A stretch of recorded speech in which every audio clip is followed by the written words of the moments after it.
एक तो 400 का नारा बहुत बेमानी है। 400 की सीट इस देश में वही राजनीतिक दल जीत सकता है जो देश के 28 राज्यों में चुनाव जीते, सभी के सभी राज्यों में चुनाव जीते। और भारतीय जनता पार्टी सभी 28 राज्यों के में चुनाव जीतने की स्थिति में नहीं है।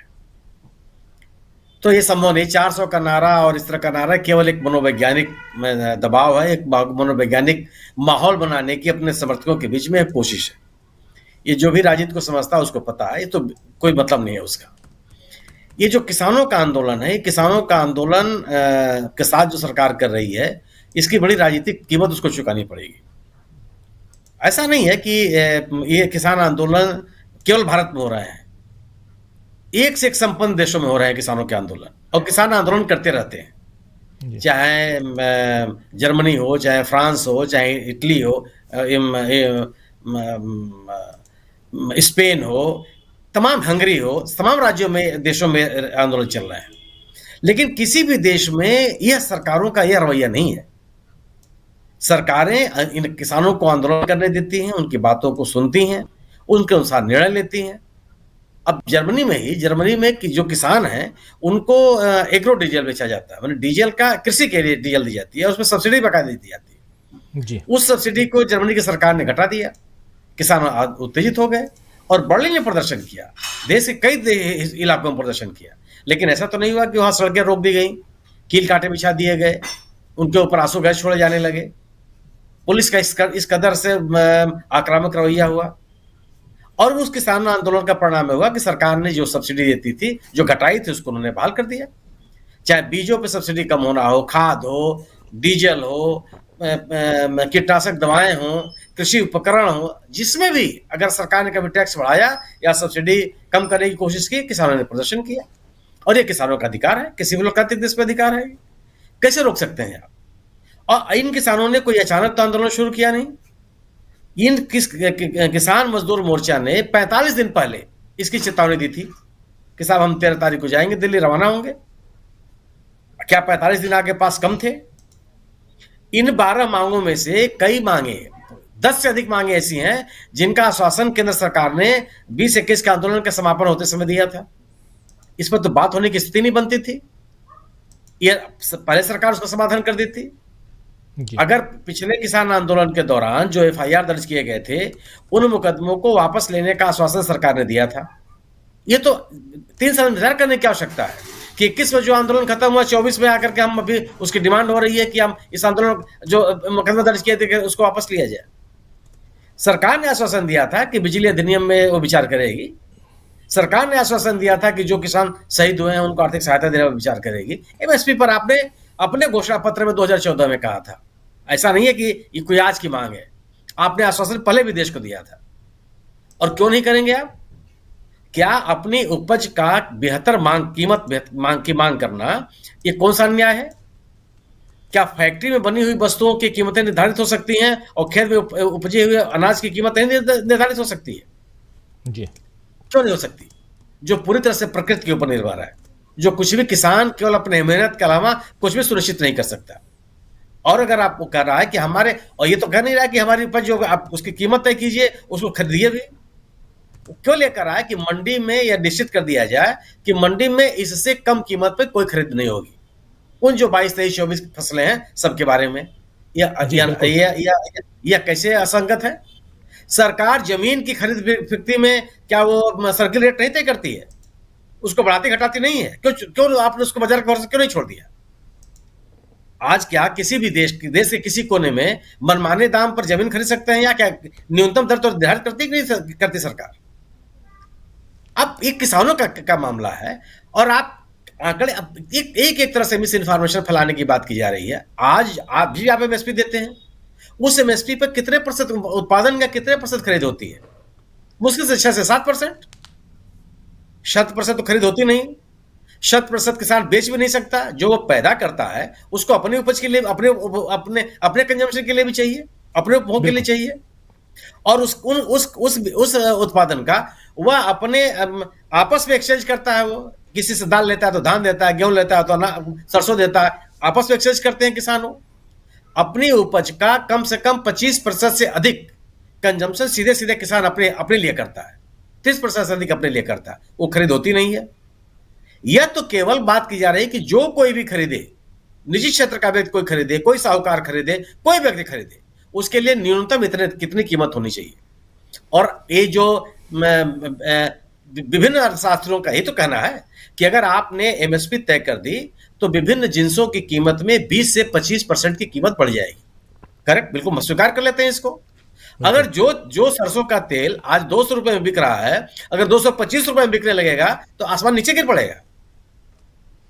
किसका नुकसान हो रहा है भाई? और क्या चीजें महंगी नहीं हुई हैं? कौन सी चीज है इस समय जो पिछले 10 सालों की उसकी कीमत नहीं बढ़ गई? उन कीमतों को कम करने के लिए तो आपने कोई प्रयास नहीं किया कि आप सबके पहुंच के अंदर हो। दवाओं की कीमतें कितनी बढ़ गई, भवन निर्माण की सामग्री की कीमतें कितनी बढ़ गई, कृषि में उपयोग होने वाले चाहे खाद हो, बिजली हो, कृषि उपकरण हो, कीटनाशक दवाएं हो, किसकी कीमत नहीं बढ़ी है? उनकी कीमतें तो कम करने का आपने प्रयास नहीं किया। क्या किसी ने सोचा कि ये उनके पहुंच के बाहर है कि भीतर है? बढ़ी हुई कीमतों का परिणाम है कि आज जो नियमित जीवन के उपयोग में आने वाली वस्तुओं की बिक्री, उसका जो मांग है वो बाजार में घट गई है। बाजार में मांग की स्थिति नहीं रह गई, ये तो कीमतें ही हैं। तो सभी चीजों की कीमतें बढ़ती चली जाएं, उसके लिए कोई रोक टोक नहीं। किसान की वस्तुओं की कीमत, अगर किसान कहेगा कि हमारी कीमत आप निश्चित कर दीजिए, उसका कानून बना दीजिए, तो आप यह रवैया अख्तियार कर लेंगे। जो सरकार का रवैया है ये कहीं से भी तर्कसंगत नहीं है, इसका समर्थन नहीं किया जा सकता। और किसानों के साथ निपटने का, उनके आंदोलन के साथ निपटने का यह तरीका तो सर्वथा आपत्तिजनक है। यह कभी देश के किसी सरकार ने नहीं ऐसा किया, और जिन सरकारों ने ऐसी हरकत की है उनको उसकी कीमत अदा करनी पड़ी है। हाँ, यह भी जरूर है कि किसानों को हर कीमत पर अपने आंदोलन को अहिंसक रखना पड़ेगा। अगर आंदोलन में हिंसा फैली तो मेरा अपना मानना है, और अतीत का इतिहास इस बात का गवाह है कि हिंसक आंदोलन आप लंबे समय तक नहीं चला सकते। 2020-21 का आंदोलन इसलिए लंबे समय तक चला कि वह एकदम पूरी तरह से अहिंसक था। सरकारें जो कुछ करती रही, लेकिन किसान आंदोलित नहीं हुए, किसानों ने हिंसा नहीं फैलाई, और 1 साल तक चला गया। आज इस सरकार के पास समय की कमी है। यह सरकार 1 साल तक इस आंदोलन को नहीं चला सकती, क्योंकि सामने चुनाव है। चुनाव के मौके पर 18 से 20 करोड़ तक के जो किसान हैं, इनको आप नाराज नहीं कर सकते। और ये जो लोग गलतफहमी फैला रहे हैं कि ये किसान केवल हरियाणा के हैं और राजस्थान के हैं और केवल पंजाब के हैं, इस गलतफहमी कोई न रहे। उड़ीसा में किसान पकड़े गए हैं, भोपाल के रेलवे स्टेशन पर किसानों को उतारा गया है। भोपाल में रेलवे स्टेशन पर जो किसान पकड़ा गया है वो हरियाणा और पंजाब का नहीं है। दिल्ली आने का रास्ता भोपाल से होकर नहीं आता, बिल्कुल भोपाल से होकर नहीं आता। तो ये इस मुगालते में कोई न रहे, और इस मुगालते में भी कोई न रहे कि यह आंदोलन केवल किसान मजदूर मोर्चा का है। यह आंदोलन, इसमें संयुक्त किसान मोर्चा शामिल नहीं है। अगर किसानों पर के प्रति सरकार का ही रवैया रहा तो सभी यूनियन इसमें शामिल हो जाएंगी, और इसका संकेत मिलने शुरू हो गए। संयुक्त किसान मोर्चा के 2 यूनियनें जो हैं उन्होंने समर्थन की घोषणा कर दी, और उन्होंने एक ने पंजाब में रेलवे ट्रैक जाम करने का आह्वान भी कर दिया। और ये जब उतरेंगे, आप इनको है क्या कि सरकार को इस तरह की बहुत बड़ी गलतफहमी है कि इनके जो अपने एजेंडे हैं, ध्रुवीकरण के एजेंडे, उस एजेंडे में किसान का आंदोलन चाहे कोई आंदोलन असर नहीं करता। वो स्थिति नहीं है। पिछली बार का आंदोलन का किसान में जो शामिल था वो राजनीति की बात नहीं कर रहा था। आज ये आंदोलन करता जो किसान है वो ईवीएम की ही बात कर रहे हैं। वो ये कह रहे हैं कि ईवीएम के माध्यम से चुनाव नहीं होना चाहिए। ये वो राजनीतिक मुद्दों पर ही मुखर है। तो इसको आप उस आंदोलन के साथ इसकी तुलना नहीं की जा सकती, और इस बात भी नहीं कही जानी चाहिए कि कोई किसानों में कोई विभेद है। किसान और एकदम इनका संगठन मजबूत है कि आप दमन के साथ, टकराव के साथ, लंबे समय तक चलाने को मुद्दे करके आप इस आंदोलन को खत्म नहीं कर सकते हैं। और अगर मेरा अपना मानना यह है कि अगर आपने इनको विभिन्न स्थानों पर रोका, जैसे कि शंभू बॉर्डर पर रोक रहे हैं, अगर यहां इन्होंने रोका तो इन आंदोलन की व्यापकता और बढ़ेगी, क्योंकि उन किसानों को इन आंदोलनों में शामिल होने में कोई बहुत दिक्कत नहीं है। कल आपने क्या किया? कल आप ड्रोन से गिरा रहे थे टीयर गैस, आज किसान वहां पतंग उड़ाने लगे। चला लीजिए अपना ड्रोन। पतंग के सामने ड्रोन नहीं चलता। उनके 2 रुपए की पतंग से 5 लाख का ड्रोन आपके नीचे आ जाएगा। किसानों के पास हर चीज का समाधान है। और किसान, ये विजुअल देखिए, ये जो आप कह रहे हैं ये विजुअल देखिए, बिल्कुल ड्रोन के बगल में पतंग उड़ा रहे हैं किसान।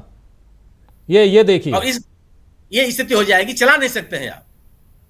तो किसान पूरी तैयारी के साथ है। हाँ, किसानों को हर कीमत पर अपने आंदोलन को अहिंसक रखना होगा। वो हर तरह से तैयार हैं। आप अगर आंसू गैस छोड़ेंगे, वो अपना मुंह बांध के घूम रहे हैं, गीला करके घूम रहे हैं वो इस जाड़े में भी। कैसे एक जो तरीका अपनाया आपने, कहीं किले गाड़ करके और किलेबंदी करके आंदोलन को रोका जाता है?